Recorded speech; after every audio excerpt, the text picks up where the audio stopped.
Okay, great. Welcome to Service Business Nailing a More Profitable Pricing Model.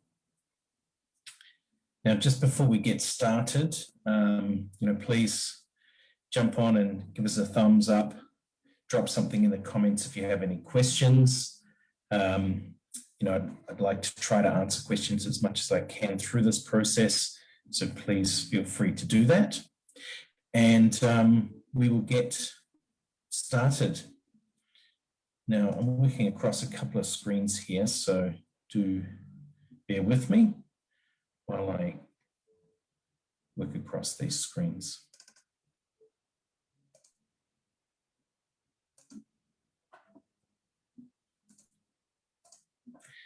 So today we're going to look at a case study.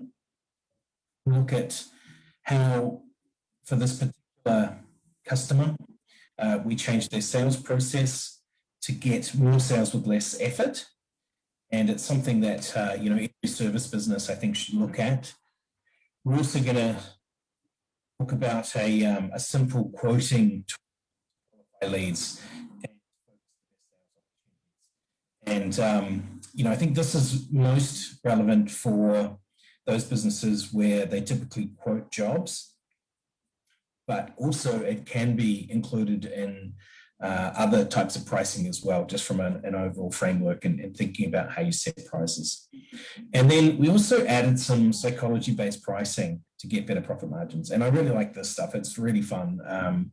Essentially, borrowing from other business models and working out how you can apply that to your own.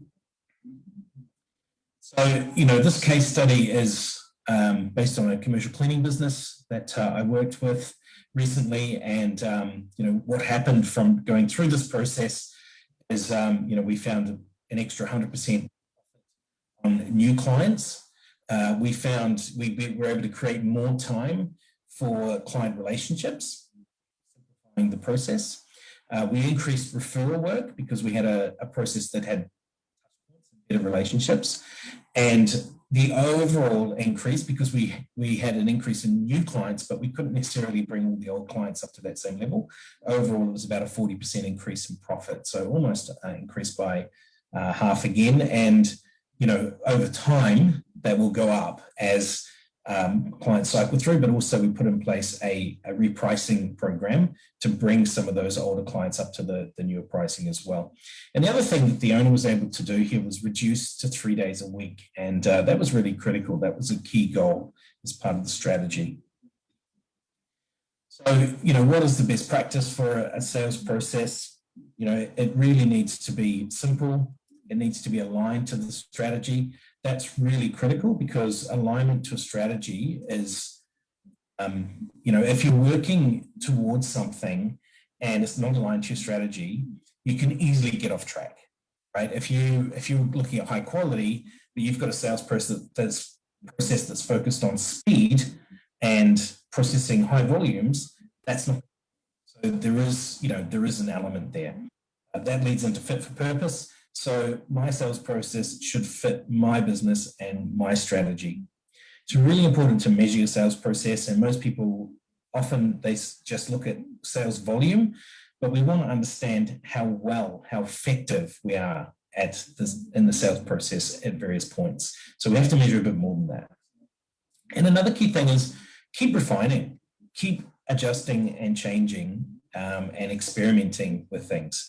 Now, if you don't measure, you're not confident to keep refining, because if you experiment, you need to know what the outcome is going to be, or else you're going to lose confidence. If you experiment and you don't know what the outcome is, you won't know whether the change you made was good or bad. So it is really important to measure for that reason as well. So this is the sales process that we were pretty long, pretty complicated. There were lots of, challenges along the way here that we identified. And one of the key things is that, this was a business that was focused on high quality, not the cheapest in the market by any stretch. We're certainly up there as a more expensive service, but very, very high quality. And they had very long client longevity because they made it very easy for their customers, right? Their customers found it easy, really good job, they were really happy. But here they had a sales process that was chasing everything, chasing low value clients, high value clients, big, small, and there was also a lack of follow-up. So we're in a position where we're looking at, high quality, but we're not building the relationship and we didn't have a follow-up. It was often also a client-driven conversation. So clients would often talk about, oh, this is what we got last time, or this is what we had before. So what can you, will you do this for the same price? And when you are offering a significantly improved or high quality product or service than other people, you need to get away from that. This is what I had before, this is what I get again. You need to be able to talk about the features and the things that are important that you will put in place that the client or the customer is going to get benefit from. We also didn't really have a clear understanding of, the acquisition cost, or what does it cost to bring on a customer, or lifetime value tracking. So it was difficult to know how much to invest in different things. We didn't really have a scientific pricing model. The pricing model was fairly ad hoc. I mean, it was based on knowledge, but it wasn't as formal and clear as it could have been. And there was no product ascension. And what I mean by that is we didn't have a clear path to say, right, well, if someone take this service, what are the things we can add on, and how should we be delivering those add-ons or asking about those add-ons? For example, should we offer a free one-off service for them to try it and things like that? So there was no real sort of work around that. So we went through and revamped it. And as you can see, number one, it's far simpler in the process. There are some key things that we added along the way. And one of the key things was a qualifier. So previously we had a situation where we just took everybody and we said, okay, let's, you want our services, okay, jump in, have a chat, answer a questionnaire, which then the salesperson, that was done by an admin person, the salesperson would then confirm that questionnaire and would go out and do a quote. And what we found when we did some analysis was that a significant number of customers were not taking up the quotes. And it was very clear that a number of these customers were really competing on price. And we were not competing on price. This business was not able to compete on price, didn't want to compete on price. So we switched it around and we put in place a best guesstimate range that we were able to come up with very, very quickly from coming up with a new pricing model, which I'll talk about in a couple of minutes. What this did is it gave us a range to work with, and we could very quickly qualify customers. Now, of course, that meant that we had less customers going through to the next stage for the quote process. And of course, it meant that we would lose opportunities with some customers earlier, and even potentially before we could offer how much quality we had in the business. But what we found from doing this and from testing this is really important because we did test it. What we found from doing this and testing this is that we went parallel and we chose customers to go down this route and chose customers to go down the old route. And what we found consistently was that we were getting more value from those customers that stayed on after being given a range quote, and we were much more likely to bring them on as a customer. And they were much more likely to be the customers that we wanted to work with. Even more importantly was that after we put in place a follow-up process, many of these customers who were still competing on price and went for a cheaper option, we would follow up with them a couple of months later and they would actually have had a poor experience, about 30%, and would be looking to then change. So we actually got in the door anyway. So it was really, really important. And part of that was that we planted a seed of what you should be getting. And another thing that's really, really interesting that we did here is that the business owner had this checklist that he'd created, how to select a cleaner for my commercial purposes, and hadn't really used it much. And we put that into the sales process and we added to it saying, hey, you know what? Here's a great tool to help you assess us against others and for you to make a decision. And if you have any questions or any concerns, or you just want some help, we're here to help you with that. Whether you go with us or not, we're here to help you understand what's best for your business, because we want to help you. And that was a key driver to the follow-up. Also, we put in place a process to connect with those individuals that we had quoted with through social media, so that we could easily follow up with them a month or two later, and we could see how things are going with, even if they didn't choose us. So, a much more simplified process. Yes, initially conversion rates went down. When you think about the number of customers inquiring to the number of customers that were getting on board, but they were the right customers. We had more profitability from them, and we were actually picking up customers that had a poor experience somewhere else that would then come back to us. So overall, we were much more profitable. And the owner had more time, the sales team had more time, because they weren't chasing these rats and mice that were just never going to become customers. You must track in order to refine. So, we have the ultimate customer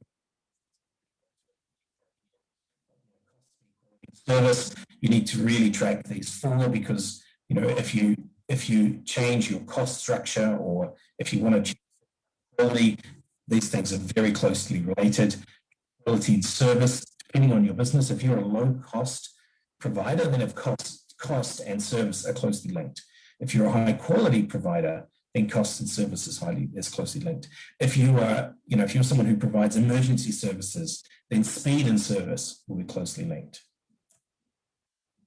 So it's really important to measure it, because if you want to refine it, if you want to know how well you're achieving on things, you need to understand this. And we want to understand how effective we are, not necessarily how much money's coming in the door, but how effectively are we applying ourselves to get that money in the door. That's really the key thing. So this is a really interesting one. We needed to come up with a simple quoting system in order to be able to provide with confidence this range. And the other reason we needed to do this is start to be able to expand this piece of work to other people. And 3 price points in a minute. But what's always interesting, whenever I go through this with any service client, particularly where you have complex services that are related to many variables, there's always a strong pushback. It can't be done. We have to go down to the minutiae of the detail to understand exactly what needs to happen. And I always push back on that, because we don't need it to be perfect at this stage, but we need it to be, aligned, and we need to understand where things are at. And we can always provide, we can always add costs on top if we think this is going to be a difficult job, and we can always reduce costs if we want to give a discount to secure a perfect customer, for example. And as long as you're doing that responsibly, and you're doing it with purpose, that's fine, because you will know that you're reducing the price to achieve this, or you're putting the price up because you don't want the work, for example, could be something that you see as well, right? Or because it's just going to be difficult and it's going to be hard to get staff to do it, and you want to offer them a little sweetener. So what we did is we sat down and we said, okay, what are we talking about here? What are the drivers of cost in a commercial cleaning business, and drivers of time to get the job done? So we looked at desks, we looked at square meters, we looked at a number of combinations of these things, of square meters and desks and things. And we came up with some formulas based on different sizes and different things. And we then applied that to the existing pricing in the business. And in the end, we went with square meters, standard everyday square meters. And we found that we had to do under and over 100, because a larger area didn't necessarily mean that there was going to be significantly more time. It's not exponential. There was a difference, right? So we did that, and we tested it, and it was crazy how accurate it was. And we tested it against 50 jobs, and we just tested it against some live quotes as we went through this testing phase. And what we discovered was a huge pricing problem. And without doing this exercise, we probably would have got there eventually, because we would have been looking at profitability across the business. But this really highlighted it. When we did the testing, we found that even though our strategy was to chase larger jobs, actually losing money. This is just a very simple depiction of that. All these greens here are the sort of the size jobs that we want to take. This is based on effort to be applied. And then all of the oranges are sort of not quite there, but heading there. And then all the reds are the ones where they're really small and we wanted to move away from them. But when you look at the margins, all of these bigger jobs, some of them are losing money and some of them are really low. And all of the margins in the smaller jobs are huge. And, we were aiming for around a 20% margin in order to then get down to the profit level that we wanted in the business. So you can see here that there was a massive issue with the way in which things were being priced. And this came out as we did that testing. And of course, we needed to then change what we were quoting for new jobs, and we also needed to look at going through a repricing program, which we did, and it was very successful. So the last piece here that I want to focus on is psychology-based pricing.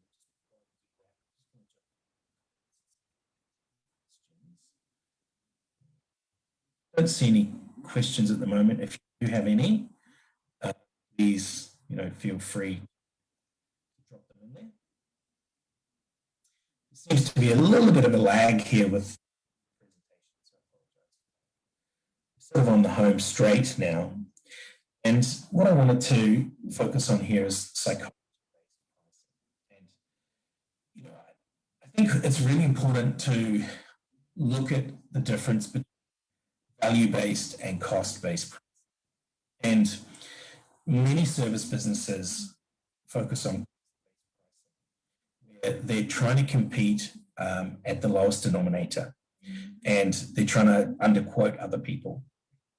But the reality is that many customers and even businesses, some people say to me, oh, they're a business, they're always going for the lowest cost.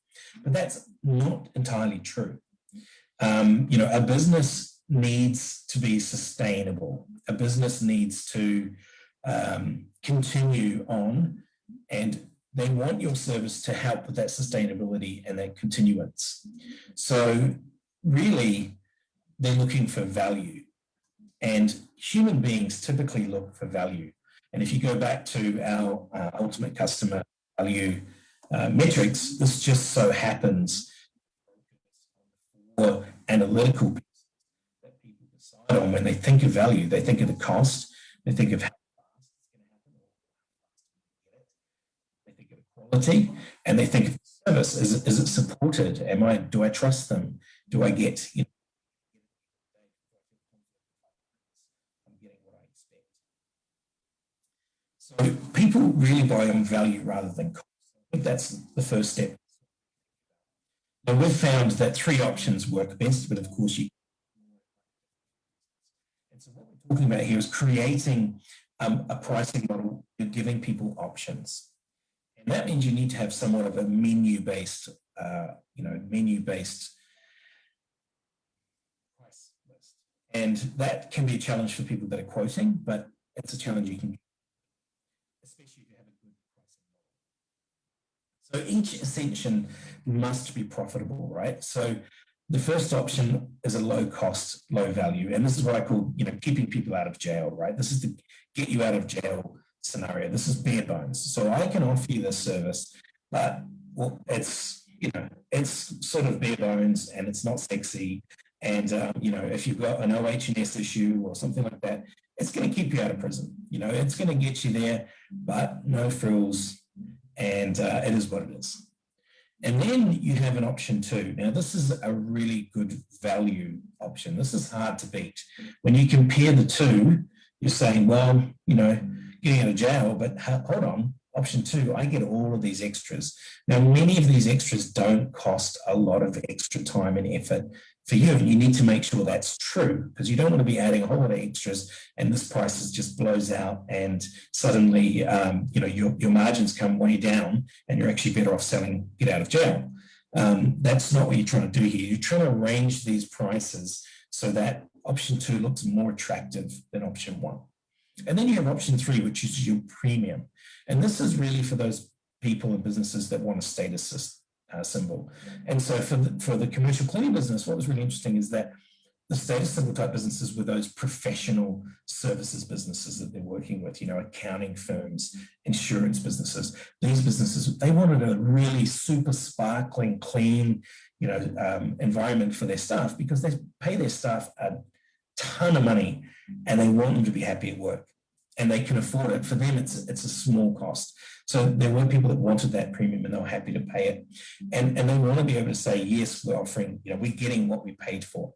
So the premium offer is high. It's a lot higher than your good value, right? Way higher. And it's working towards those things that you really want if you're the person that purchases high-end things. You want the best of the best. And this option is not your usually this is not your bread and butter. Your bread and butter should usually be option 2 if you do this well. And that will often have the best or very close to the best margin.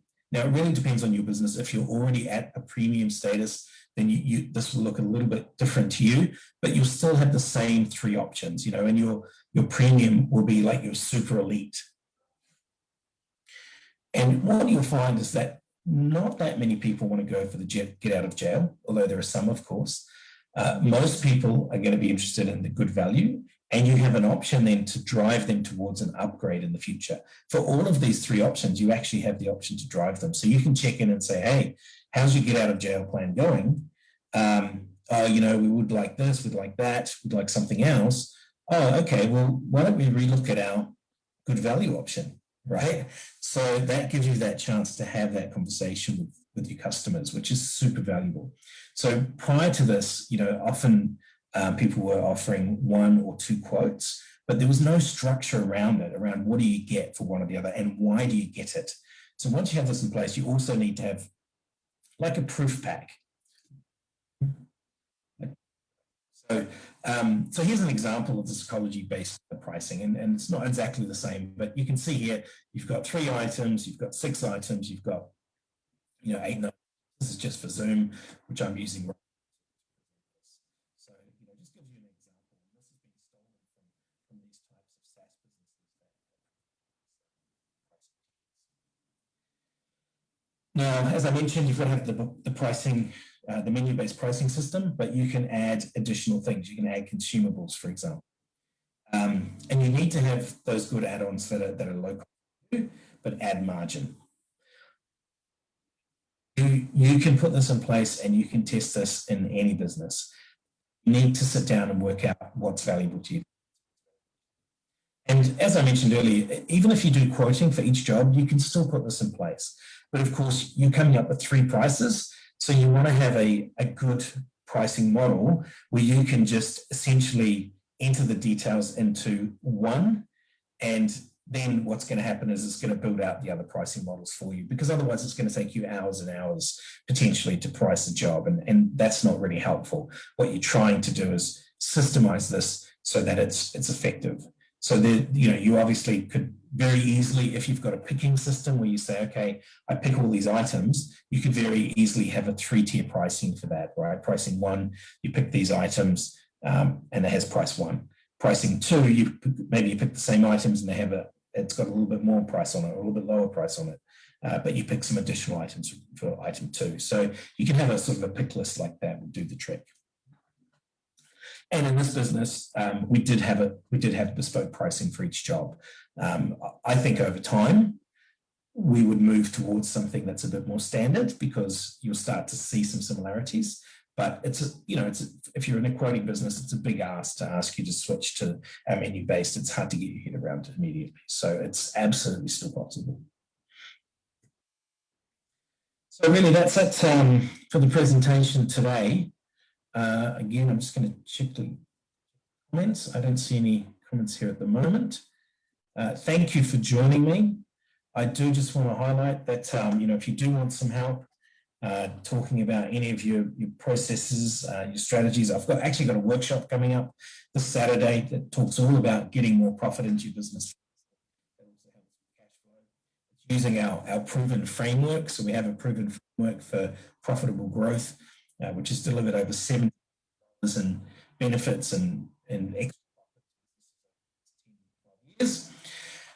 We have a community which you can join. There's other business owners just like you in there. It's a really great community to bounce ideas off and understand what other people are doing and going through. If you do join us to go through a model process and go through looking at all of the various aspects of your business that can be improved, we do give you access to tools and templates and models. We make it really, really easy for you to be able to do this in your business yourself. And I'm a strong believer that, as a business owner or a leader in a business, you do need to learn the techniques and understand what they're doing so that you can keep applying them and keep refining them and keep getting benefits from your business over time. I've worked as a management consultant, as an accountant for over 20 years, and I've worked in businesses where we go in and we take a pilot area and wham, bam, we fix it and it looks awesome, and we leave, and then the people in the business can't actually do it again. They don't understand it. It's gone way over their head. So that's not how I have set up this business and how I've set up this model and moving forward, because I truly believe that people need to understand these things so that they can either hire someone to improve it and continue in their business, or do it themselves in their business. And if you don't know how to do it, it's, you do it once, you get some benefit, but if you can do this over and over again, you get benefit forever. So it's really like teaching a man to fish, isn't it? So we have some workshops, as I said, coming up, so you'll get access to the workshops. If you do want to join any of these things, or if you just want to have a chat about your business, jump on to lucrature.com. We've got a book appointment button. Jump onto that book appointment button and book a 45-minute strategy session with me. That strategy session we will give you a plan on how to move forward. Whether you want to come with us or not, you will get that plan and you'll get some clarity and you'll be able to move forward. And look, sometimes we're not a good fit. Sometimes I might say, I can't help you enough to right now, or it's not an area that I'm involved in. And it's important for us to understand that this strategy call doesn't necessarily mean that we're going to be working together. It's just a way for us to get some clarity, understand each other, and we'll give you a plan to move forward, and you can decide, and we'll decide as well whether we should be doing that together or not. So that's it for me. Have a great day. Thanks for listening. Thanks for tuning in. If you do want to reach out to me afterwards, please feel free to do so. Again, you can do it on Facebook, LinkedIn. You can jump onto Lucrature and use the contact us form. Lots of ways to reach out. Hope you've enjoyed it. Hope you got some value. Have a great day.